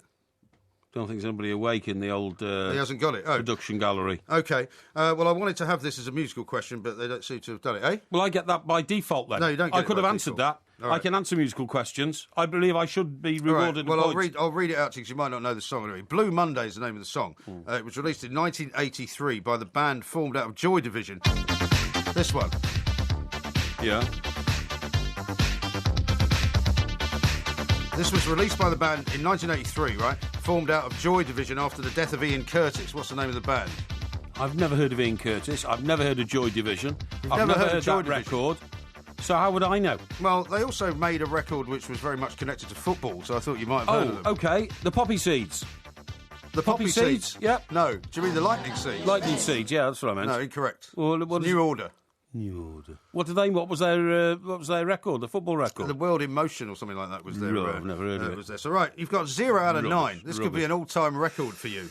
This is not looking right. good. Have we got this one as a musical? Right, let's have a listen to this. Shut up with your face. It was Sade. Well, let's see. I knew it began with S. Oh, well, that's very good. Yeah. Just like Cynthia. I thought that was very close, actually. That is an all-time record. I didn't like any of those questions. That was an all-time record, 0 out of 10. I didn't like any of those Nothing. questions. Nada. Zilch. I never claimed to Bugger all. I never claimed to be an expert on 80s music. You did. You asked for the quiz on Monday night. I didn't. You did. I re-corrected my request. Can we find his request, please? I think it was Tuesday night you asked for it. I re-corrected my request to 60s music. I realised that I'd got the wrong decade era of which I was an expert. Right. So I don't even regard that as a properly formulated and constituted operation. Well, I don't want to mention mention the G word or the C word, but all I can say is that because of our high security this week, I think we can prove that we know what your knowledge base is when you don't have any help. And 0 out of 10 tells me that that's exactly where we are. I'm worried about the future credibility of this quiz. I'm worried about many things, but I'm not going to talk to them about them now because we have to look into the light. This is Talk Sport. Talk Sport on DAB Digital Radio and 1089 and 1053 AM. The enduring home of football. You don't have to say you love me, just be closer. That is a great song, I have to say. It is a great song, That was all, now, put that's together what I call by- real music. You give me and that was from the 60s. Yeah, but you got 3 out of 10 on the 60s. No, I didn't. We've never done the You 60s. did. We've No, never I've got done the 60s. got some great reaction here from the people listening to I've that. got some rather insulting reaction, and I'm getting a bit tired of it. Yeah, here's one from Ian Gibb, who says the police were not British, Copeland is American. Exactly. Well, they're still False a British question. band. No, the police False were a British question. band. And here's one from the guy from Sunderland. What fix, Porky, you've been shafted. Mike Graham can't bear the fact that you've been awesome for the past few weeks. The people are still behind you, as are the other 5 people from Sunderland. Thank you very much indeed. One here from Greg says, another corrupt quiz with loaded questions. You're a good friend, though, to give MG his moment of happiness in this sad event. See, the thing is, Mike, you found out what I didn't know about the 80s music scene and deliberately constructed the questions those were around all that. questions about the 80s music scene. No, they were all very obscure. Yeah, here's one from Ben who says... Why didn't you ask me about Michael Jackson? Why didn't you ask me about, Billy Joel, Uptown Girl? I could have told you who his girlfriend was. Yeah, who was Instead that? of it was that great model, Christy Brinkley. Very good. Christy Brinkley, yeah. Okay. Yeah. Here's one from Ben who says, unlucky Porky, 0 out of 10, the poppy seeds. The poppy seeds. Well, I thought they were called It's that. the weren't lightning they? seeds. Yeah, lightning seeds. Heaven's sake. Same thing. Here's one from Anthony who says, Cynthia, has Porky been spending time in the past around Dolphin Square? No. Now, Paul here points out something which I pointed out to you, and this is why I think I can really, on appeal, claim I did not get 0 out of 10. He says, Porky, it's obviously a fix. Adam and the Ants and Culture Club job. No way were they new romantics. Well, it doesn't matter. You didn't name them. Cheat, MG. Well, because they weren't new romantics, you fool. It doesn't matter. You could have had any number of new romantic bands. There weren't. The only two new romantics were Spandau Ballet. And Duran Duran. There were many more bands. There weren't. You name them then. Go on. Who were they? Well, you could have had Simple Minds. They were a bit. Simple Minds weren't new romantics. They were new romantics in the early days. ABC. I see. ABC were. I mean, you could have had any number of them. I see. So Simple Minds, a group that emanated from the same school as Mr. Alan Brazil, and in fact, two of them were in the same class as Mr. Alan Brazil. The singer, Jim, what's his name? Jim Kerr. Jim Kerr and Charlie, the bass player, right? Both in Mr. Brazil's class. Yeah. You telling me that what emanated from the school that Mr. Brazil went to was a new romantic band? Why wouldn't I think you'll find if you said that to them on a street in Glasgow. I think you'll find I actually interviewed Simple Minds when they did their first tour at the Rainbow Theatre in North London, and they were, in fact, of the new romantic bent in those days. What you doing on my street, Jimmy? Take that. Have you ever met Jim Kerr? Yes, I have. Yeah, I've interviewed him in this very studio. Well, I interviewed them in their early days. They came in one day. You could have had any number of new romantic bands. The fact is, you didn't know more than two of them. That's why you didn't get any points. There were only two of them, whichever went to world eminence. That's all I'm saying. World eminence. Yeah, Callie's Disco here says utter shambles of a quiz performance, Mr. Parry. You could have had Ultravox. I gave you Ultravox. You didn't have that. Ultravox. I don't know about Ultravox. You don't know about Ultravox. You don't know who Midge-Ure is. Pete here says. Have you ever heard of Midge-Ure? Yeah, of course I have. He organised, the big concert. Yeah, what was that called? Food Aid. Band-Aid. Live Aid. Live Aid. He did the Band-Aid song, actually. Yeah, well, exactly. Pete here, another insulting message on Twitter. None out of 10. Good to see all the researchers paid off, Porky. Exactly. Not. Yeah, well, that's very nice, isn't it? That's all I get is abuse. I'm not sure about the future of this feature in the programme because it is so loaded against me to try and make me look like some empty-headed imbecile. Well, you do that to yourself. I fear that, we may have to have a revision of this. No, you do it to yourself. You could have had Boy George, which you didn't have. I know all about Boy George. I told you I went to Canada and covered their first overseas concert. Are you saying that he wasn't a new romantic? No, I don't think he was a new romantic. Right, well, he was a bit, because I found out on that very tour that he and John Moss's drummer were romantically linked. Well, so I suppose that was romantic. Well, that doesn't mean that they're new romantics. Well, certainly romantic came into it all. What about Depeche Mode? You could have had them. I don't know much about them. Right, here we go. It says, to be fair, old Jim MG, that's you. This is from my mate Dave. He's not my mate, but that's his name on Twitter. Would have given you a point for being so close to the answers any other week. It's been fixed again. Yeah. Well, Sean in Leeds says, I now know it's a fix. Nobody can be that thick. He said, Porky, why don't you try 40s music next? You want to try that? Very funny. Hang on. Read the second down. Haircut 100 were forerunners of New Romantics. I said Haircut 100. Forerunners of New Romantics. Yes. That's not the same as New Romantics. You should give me a point for that one. No. You should, come on, mate. You should concede on that now. I said Haircut 100. No, you said Haircut, actually. I said Haircut 100. No, I said Haircut 100. I said January. Well, don't you think it's a bit sick embarrassing? Sick and tired, you are getting on me. Right, that was Haircut 100. That's Pilot. Oh, was that Pilot? Well, the same thing. Same sort of records. No, same sort of records. No, Pilot were in the 70s. No, they weren't. Right. They weren't in the 80s. They were in the 80s. No, they weren't. They were in the 80s. You'll find January was a 70s song. I'm going to ask our researcher there to find out. When was January, please? I know it was in the 80s. That's something I do know. 73. Pilot were formed in 1973, right. I've just been told. Yeah. But January... And the band Shut Up Shop in 1977. January... Well, there's something wrong there. That is the winter of your discontent, I'm afraid. No, anyway, look... That's a warped time thing. It's very unseemly for you to try and beg to get 1 out of 10, don't you think? No, I just don't like this big zero, I think you should be more proud of 0 out of 10 than you should have been for cheating and getting 6. Very few times in my life have I ever hit a big zero. And that's because I've never allowed myself to be subjected to such barbarous mistreatment or maltreatment before, OK? Maltreatment. Now, I want to ask you about Gareth Bale, because we haven't got a lot of time. OK. I don't know if you've seen the front page of the Daily Telegraph Sport. Yeah. It says, target Bale. It says, your good mate, old Louis van Gaal, is going to spend some Manchester United cash on Gareth Bale. Now, we've seen all these stories before, but they seem to be gaining some kind of credence. What I don't understand is why he is not highly rated at Real Madrid. I don't understand it. I think he's coming up against what is loose. And I don't mean this in a nasty way, but is a bit of sort of Spanish nationalism. I think he is as well. I think because he's one, the most expensive player they've ever bought, and two, because he's not from Spain, they don't cut him as much slack as they would otherwise do. That incredible goal he scored in the cup final last year when he actually ran out of play after pushing the ball past a defender in the opposition team, ran back into play, took the ball right wide down the left, and then cut in and scored the goal. I mean, that alone should make him an absolute legend at the Bernabeu. That one goal alone. But for some unknown reason, the fans are very, very hard on him. I think. I can't understand that at all. Can you see this happening though? What, him coming here? Him coming to Man United. Yeah, I could, actually. Because I think they're the only team that can afford to buy him, because they don't have any issues with financial fair play, do they? No, they don't. And I think that could happen. And I suppose if it does, the make weight in the deal, well, not make weight, but the obvious player going the other way is De Gea, isn't it? Right. Because don't we think... De Gea, yeah. Because Casillas is up for... Casillas apparently might be going to Arsenal. That's what I'm saying. Casillas is up for a new club. Yeah. Now, is there any reason why United couldn't step in there and take him? Oh, take him, and maybe send them to De Gea and then get Bale as well. Exactly. Could happen. And all this kind of stuff. Could happen. You know what I mean? Yeah. Now, I don't know what you're doing shopping-wise at the weekend, because obviously... Why would I be shopping? Well, if you go down to Bournemouth, you probably aren't doing any shopping, because everyone's going to be cooking for you, exactly, right? So you don't have to worry about that. Yes. So, because I want to ask you whether you ever use those self-checkouts at Tesco's, because there's been... In fact, there was an incident down at the Tesco's in the Cut tonight. Oh, yeah. I don't know if it was probably finished by the time you got here, but just as I was coming in, it was all closed off, and the police had grabbed some guy who had obviously had some incident in Tesco's, and I suspect it was probably what happens late at night is people who are a bit inebriated go into the store, steal, and I don't think they steal, but I think they get so confused by the the self-scanning thing at the end, and they try and walk out with stuff that they think they're paid for. You can get frustrated. You get very frustrated. I tell you what I read this week. Morrison's. I mean, all the traditional supermarkets in this country now are so shaken up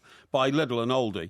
I mean, why don't they just hire some guy who's at the top of Aldi and bring him over to Tesco's or Morrison's and say, how do you get all these goods so cheap? Do it for our supermarket instead of Aldi, and we'll pay you double. Yeah. Why don't they do that? Well, because I think the problem is... That's business. I suppose the problem... I mean, it's a bit like football. I mean, there are certain people who wouldn't be allowed to be poached, and the people who run Aldi as a successful company are the guys that actually own it. Yeah. Same as IKEA. The reason IKEA is a great company is because the guy who runs it is the guy that's got the kind of idea of it all in his head, and he only hires people to do what he wants, right? Whereas Tesco's, I think, has got so big... Oh, it's massive. That they've lost the plot, and they don't know what to do anymore. May well be right. But what I'm saying is that I read that Morrison's this week are now ditching all these self-service ones and bringing back 1,000 more man check-ins. Well, that's good news for people because who apparently need a job as well. a lot of people in society actually like the little 3 minutes of conversation with the person who's checking out the food. I'm sure that's true. It's part of their lives. Well, I'm sure there's a lot of without old people in particular. Yeah, denigrating older people who maybe live alone. Sure, they get a bit of But I tell you the thing is, interaction. I rush through Victoria Station quite a lot, to get home, and there's a Double H Smith's there. I'm always going in buying things. A magazine, New Statesman, Spectator, The Economist, something like that. Cooking Today. No, don't be stupid. And then if I buy a bag of peanuts as well, because I like a bag of peanuts a day for the oil content to keep my heart going. Can you get those at WH Smith's? You can get them in WH Smith's. I don't go there anymore because they don't sell cigarettes. Only 1/3 of my heart works. I've started boycotting WH Smith's. So they stopped selling tobacco. Well, I don't know about that. Tobacco's a filthy habit anyway, so it doesn't bother me. But what I'm saying is, quite often I have done my goods, but then when you put your goods... You can put them on the wrong side of the self-service checkout. Well, everywhere you go, it's different, isn't it? Yeah, everywhere you go, it's different. I've even been to one where I couldn't put it on the place it should have gone because it was cluttered up with plastic bags. Right. So it didn't register through the plastic bag, and then you've got to call somebody over. Right. But the worst thing is I got stopped on the way out once for not paying for a plastic bag. Really? Yeah, because it comes up saying, have you put a bag? And I didn't. I said, no, don't want a bag. And then I realised I had too much stuff, so on my way out, I just ripped a bag off, and I was stuffing my stuff in the bag when a guy at the door said, I'm sorry, sir, you haven't paid. Ridiculous, and the bag was 1p. That's ludicrous. Bag was 1p. Did you give him a penny, or did you have to go all the way back? No, I had to go back and put it in the machine, because it came off that machine. Ridiculous. It's another crime. It's not a crime. That's the crime. It's not a crime. You've only confessed to a couple of crimes. And by the way, tax evasion. By the way, I can't swear that was actually W.H. Smith's where that happened. It happened in a shop with self. Don't worry, nobody's taking notes. I don't want to finger W.H. Smith and say, you accuse me of being a thief. No. Well, anyway, it all was resolved. No charges were pressed, and everybody was happy. Absolutely. Well, absolutely delight to see you this week. We'll see you on Monday night, even though it's a bank holiday. We'll be here. Look out for the Bournemouth fans at the weekend and get yourself out of town early on Monday so you avoid the procession. Yeah. Because otherwise you won't be able to get out of town. And I've got a lot of fans down in Bournemouth. They realise I've been very decent about this. They might hoist you up onto the open top bus and let you join in the celebration. They might hoist me up on top of the old zip wire. Well, that's the other problem. Down they might just throw you off from here. This is Talk Sport. We are the Two Mics. Look at the light! Don't forget to follow the Two Mics at the Two Mics on Twitter and on YouTube. Just look for Two Mics TV. Some kind of peasant thing. No, rabbits. No, rabbits is a very, very traditional. I've never heard of it. Rabbits. And the thing is, the reason why I love doing it this year is because I'm doing it at 2 a.m. Yeah. Normally speaking, in years past, I'd do it at sort of 4:30 a.m. when I got up. Right. And there's nobody there. Well, there is. The only people I could say rabbits to was my ducks on the pond. Yeah. But they, just quack, quack, quack, quack, quack. Yeah, They don't actually... not much of a conversation. No, really. exactly. A bit one-sided. A bit like the show.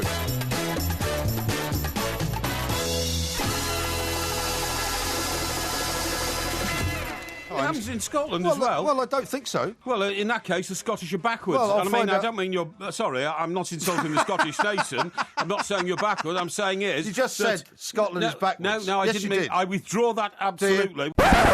If you love the Two Mics podcast, you'll love the live show.